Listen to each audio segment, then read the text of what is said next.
10, comptabilité collégiale. Je vous lirai les instructions du cas pour ensuite laisser les juges se présenter un par un. Vous disposez de 15 à 20 minutes afin de présenter votre solution au juge. Le temps s'écoule à partir du moment où un membre de l'équipe débute la présentation. Je vous montrerai le temps restant à l'aide de carton lorsqu'il vous restera 10 minutes, 5 minutes, 2 minutes, 30 secondes et les 10 dernières secondes vous seront indiquées à l'aide de mes doigts. Si l'un des membres de l'équipe continue à parler à la fin du décompte, je vais le signifier et la présentation s'arrête dès cet instant. Si vous faites moins de 15 minutes, il y aura une pénalité de 1 point par 30 secondes manquantes. Important, ne jamais mentionner le nom du cégep lors de votre présentation. Les juges bénéficieront ensuite d'une période de questions de 5 minutes, lors de laquelle ils pourront vous demander des éclaircissements concernant votre solution. Notez que lors de la période de questions, aucun décompte du temps ne vous est donné, mais si un membre de l'équipe est en train de parler lorsque le compteur affiche 5 minutes, il est autorisé à terminer sa réponse. Les juges peuvent maintenant se présenter. Bonjour, Pierre-Olivier Gagnon, stagiaire chez la Roche-Chabot Gouvernement de Québec. Je suis en train étudiant au DESS comptabilité. Bonjour, Émilie Perrault, analyste financier chez Travaux Maritimes Océan. Je m'appelle Pierre Pilodeau, je suis CPA-CA. Je suis analyste comptable chez GND comme bureau de comptable. Je vais commencer quelques objets. Bonjour à tous. Je m'appelle Anthony. Voici ma collègue Lydia Pétard. Ma collègue Chloé Perrault et moi-même David Beauregard. Si nous sommes ici aujourd'hui, c'est parce que vous avez demandé de l'aide, en fait. Donc, ici à l'Université Laval, vous avez le Polo Café. Le Polo Café, quand même assez connu ici. Puis, à chaque jeudi soir, à chaque semaine, celui-ci se transforme en Polo Bar. Il y a en fait une excellente initiative, parce qu'en fait, ça permet vraiment aux étudiants de la faculté de pouvoir se réunir, de pouvoir fêter un petit peu, de pouvoir se détendre un peu de la session. Donc, il n'y a pas très longtemps que vous avez sondé et demandé leur proposition qu'il pourrait y avoir pour pouvoir améliorer leur expérience au Polo Bar. Plusieurs idées sont sorties, les meilleures ont été retenues. Et puis, vous nous avez par la suite soumis 3 projets que nous allons analyser avec le meilleur de vos connaissances. Et puis, vous nous avez demandé de sortir le projet qui était le plus profitable pour le Polo Bar et puis également qui répondait le plus aux besoins des étudiants. Donc, ce que vous allez demander de faire, c'était de choisir le projet qui était le plus rentable sur une durée donnée, donc qui était de 8 ans. Par la suite, vous allez demander de retoper dehors dans les dossiers comptables de l'actionnaire, du meilleur actionnaire du Polo Bar. Donc, premièrement, nous allons vous présenter les différents projets qui ont retenu l'attention du Polo Bar et par la suite, nous allons les comparer afin de vous montrer pourquoi on a choisi le projet qu'on a choisi. Ensuite, on a résolu les freins comptables et finalement, il va y avoir une période de questions. Donc, les 3 projets qui ont retenu majoritairement l'attention, c'est vraiment un nouveau partenaire concernant les boissons. Par la suite, la rénovation de la salle du Polo Bar et finalement, l'achat de nouvelles consoles de son et aussi de lumière. Donc, le premier projet consiste à avoir une entente avec un nouveau partenaire ou plusieurs. Donc, en ce moment, la situation du Polo Bar est qu'il donne une entente avec un seul partenaire qui est exclusif. Donc, la variété de boissons peut être limitée parce qu'il peut seulement faire affaire avec ce partenaire. Donc, dans ce projet, il y a 2 options. La première consiste à choisir un nouveau partenaire afin de changer la variété des boissons. Et la deuxième, avoir plusieurs partenaires. Mais par contre, dans cette option, il faudrait s'occuper minimum de commander les boissons. Donc, dans la première option, il y a des coûts concernant le prix du contrat et le fait de signer un nouveau contrat. Par contre, dans cette option, il va encore avoir un petit problème parce que le but de ce projet-là, c'est d'avoir une plus grande variété. Tandis que si on signe avec un autre partenaire exclusif, oui, les boissons vont changer, mais après ça, ça va être tout le temps les mêmes qui vont rester. Et aussi, on est obligé de signer un nouveau contrat d'une durée minimale de 3 ans. Donc, si dans 2 ans, on veut changer de boisson, on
avec les nouveaux mobiliers.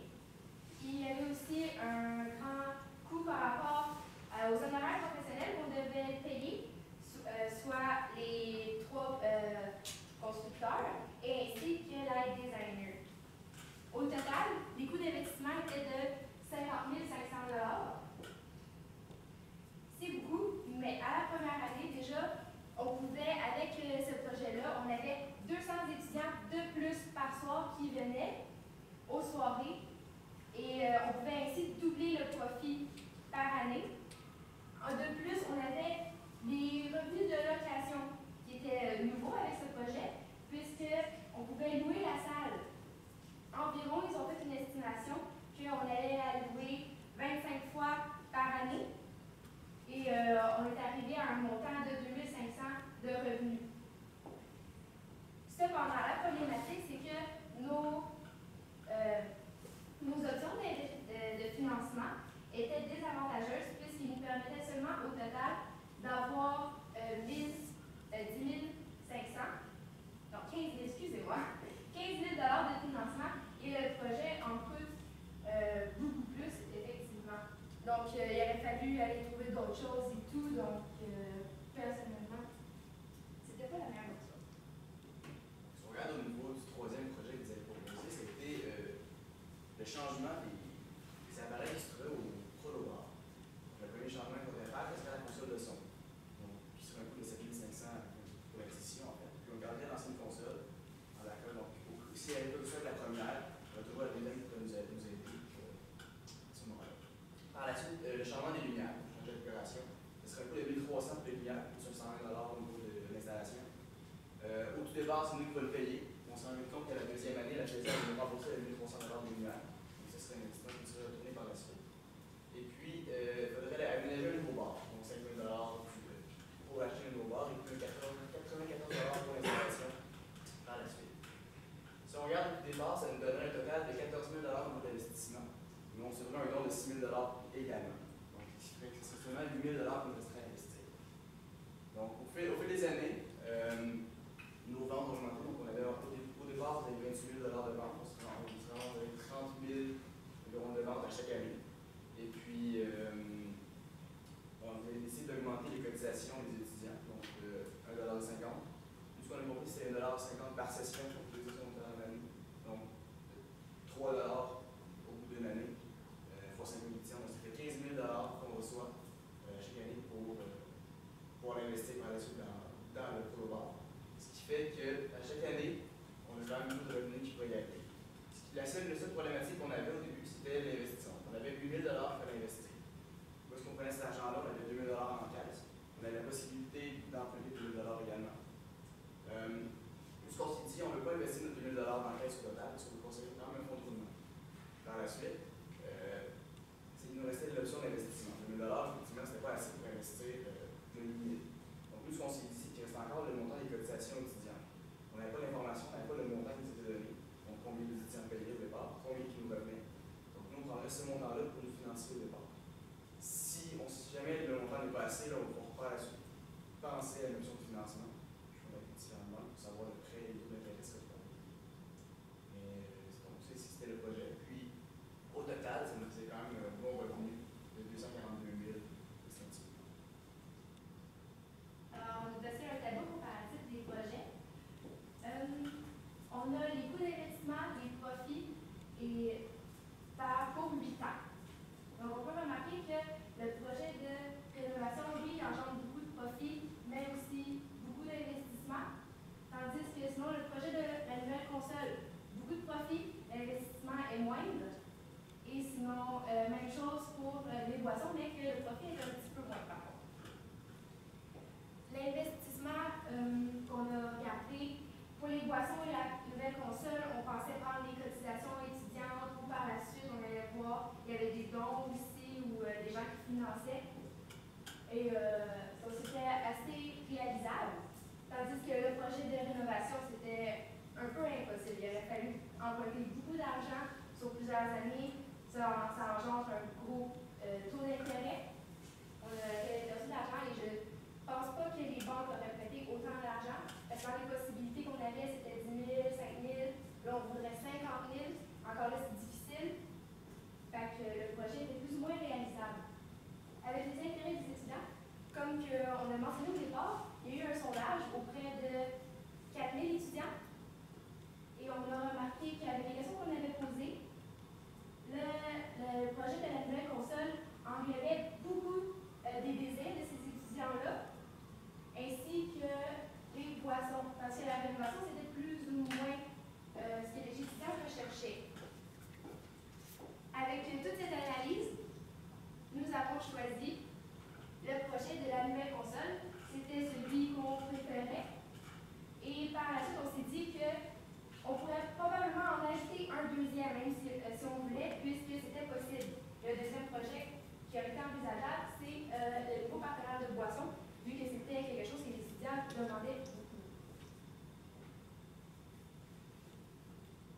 venir à 2200 $ d'amortissement par année et les chaises de 1000 $. Donc, on a tout combiné ça dans la même catégorie, soit la catégorie du mobilier. Donc, les futurs concernant ces amortissements de 3200 $ au débit dans l'amortissement et dans l'amortissement cumulé 3200 au crédit.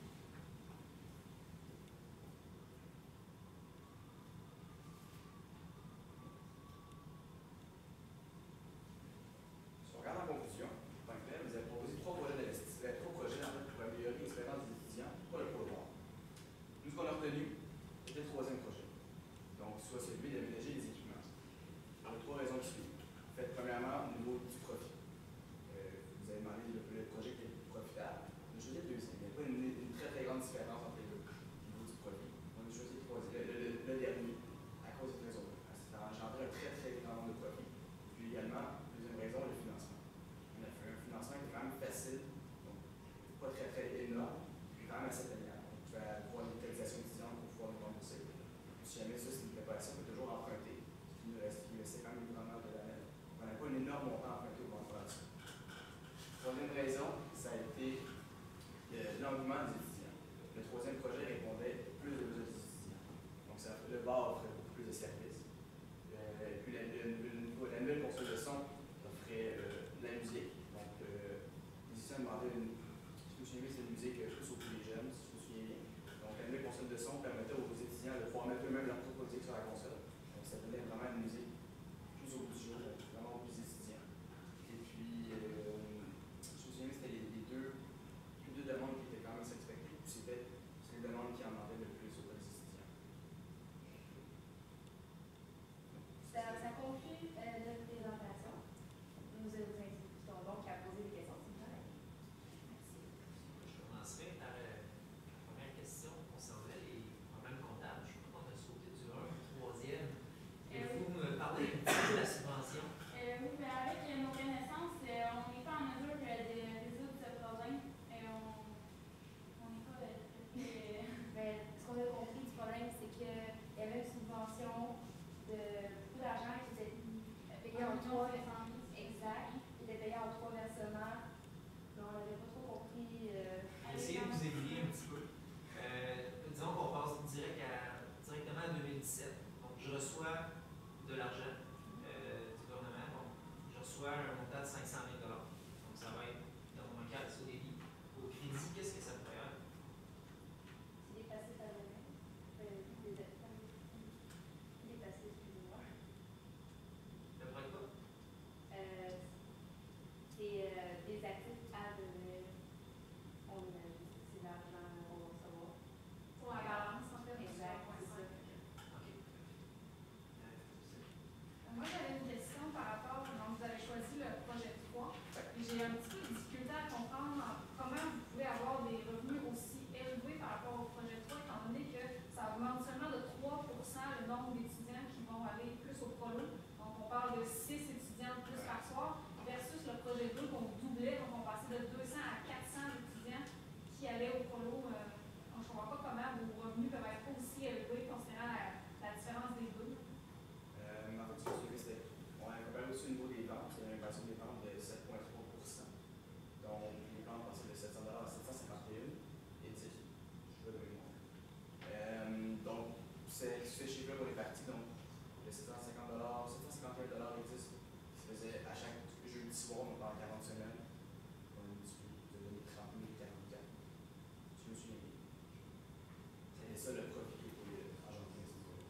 Donc, le 700, c'est un profit ou c'est des ventes? C'est des ventes. Ça a été une question qu'on s'est posée beaucoup. Il parlait de vente, mais on ne parlait pas nécessairement de charges à l'intérieur du problème. Donc, ça, c'est une question qui nous a embêté aussi tout le long de l'exposition. On sait qu'il va y avoir des charges qui vont devoir être appliquées, entre autres, si c'est un bar, les employés qui travaillent à l'intérieur, une rémunération qui est associée à ça. Il n'y avait pas nécessairement de montant indiqué. Donc, on l'a pris, à ce moment-là, on l'a pris en tant que profit, puisqu'il n'y avait pas de charges indiquées à l'intérieur du problème.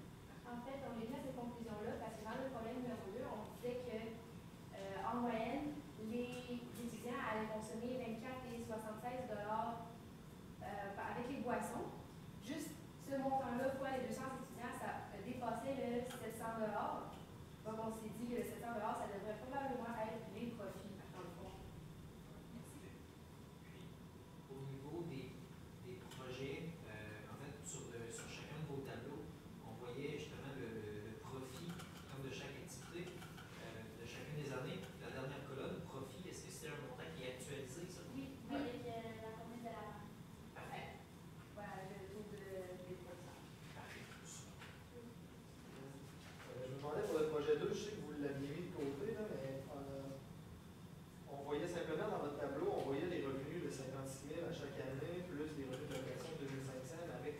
professionnel comme ça, là, est-ce qu'on aurait, c'est synonyme qu'on vend plus de bière, est-ce qu'on aurait plus de charges à ce moment-là?